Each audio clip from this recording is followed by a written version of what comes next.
Now, I thought this would be a good time to, in light of a relatively light news day, to respond to academic agents' question on moral particularism versus moral universalism, uh, which one I personally subscribe to, how, and why. And at the controversy of most people listening to this, I do not actually subscribe to a universalist morality. And I say this as a Christian. I do not believe, even as a Christian, in a uh, universalist moral perspective on a societal or cultural level.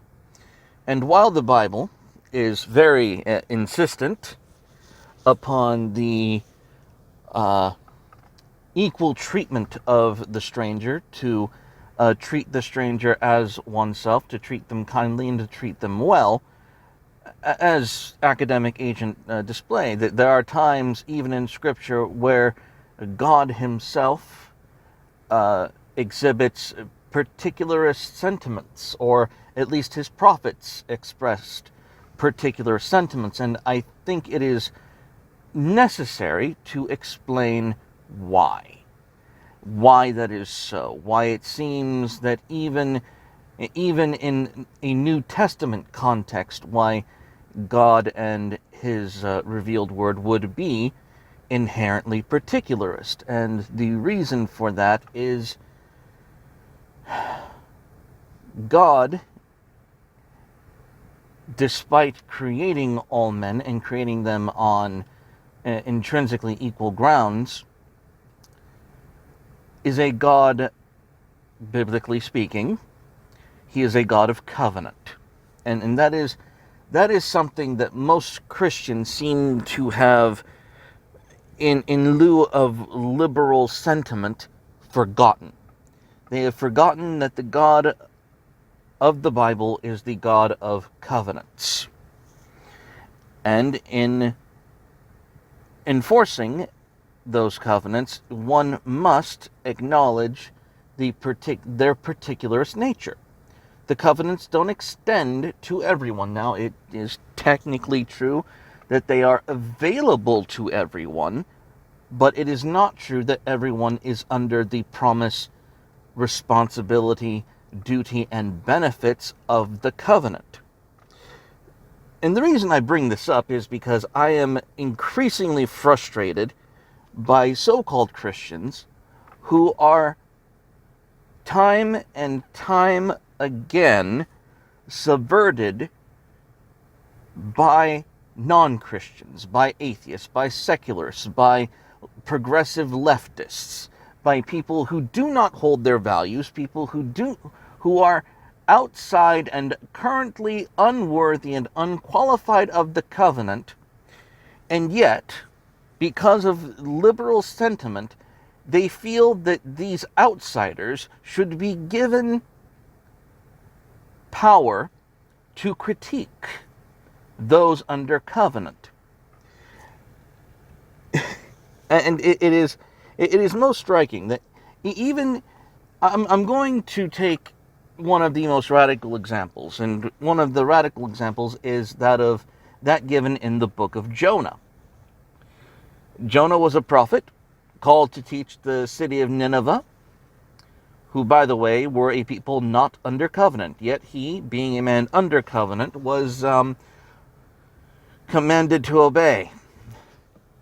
For those of you who know the story, this is the story of the prophet who decided to not obey God's commands and went elsewhere and was swallowed by a fish and spat back out on the shore.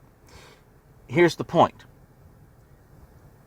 Being under covenant does not necessitate your willingness or obligation to abide or obey the covenant. Furthermore, outsiders who are not in the covenant have no right to comment on that choice or relationship. Outsiders have no place commenting on your covenant with your God.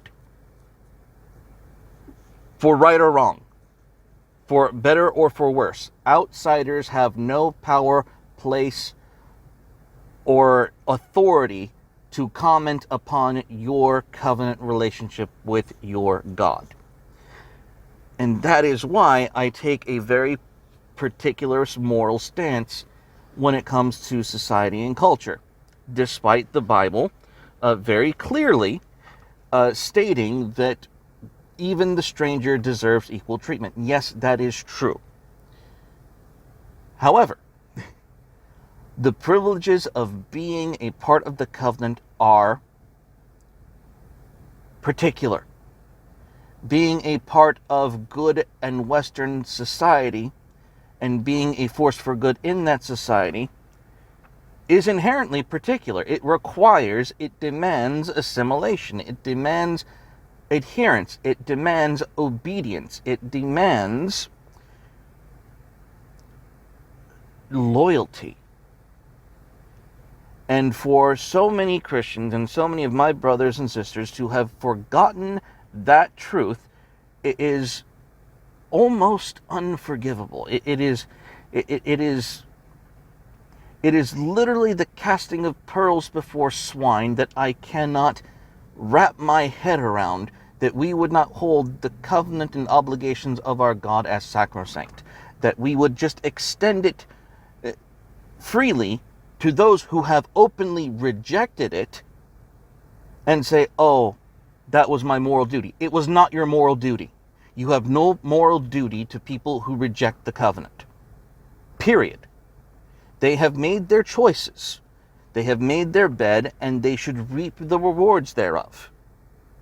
Stop pretending like these people are actually your moral equals. They are not. You are under covenant. They are not. There should and ought to be a distinction there.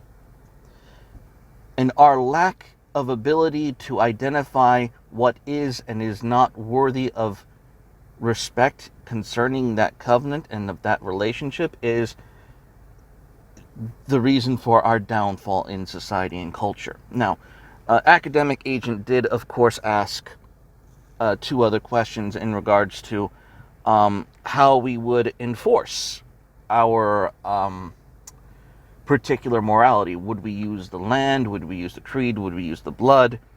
And I'm simply going to wrap this up and say the blood is,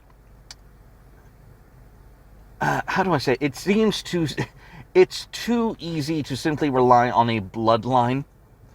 And over time, what all that will do, especially in light of the Enlightenment and the Renaissance, all it will do in a modern society is put way too much power at the top, to the point that those in power would essentially be powerless to control the masses that they are supposed to lead and control. So I'm going to say a combination of land and creed, of course, leaning heavily upon creed and a vigorous immigration policy and restriction thereof. So I'm going to say a combination of creed and land is the best way to do it, and the acknowledgement that it is a particular morality, it is a particular culture, it is a particular way of life. That's the way it is, and that's the way that it should be. And we should be cognizant of who is and who is not part of the covenant, part of the culture, part of the tradition, and part of those things which maintain and uplift our societies. And I hope that this was informative. I hope that this answers some questions. I just found it neat that Academic Agent had simply put the question into the air, and this is my response to him. I hope this finds you well. Stay carnal, and God bless everyone.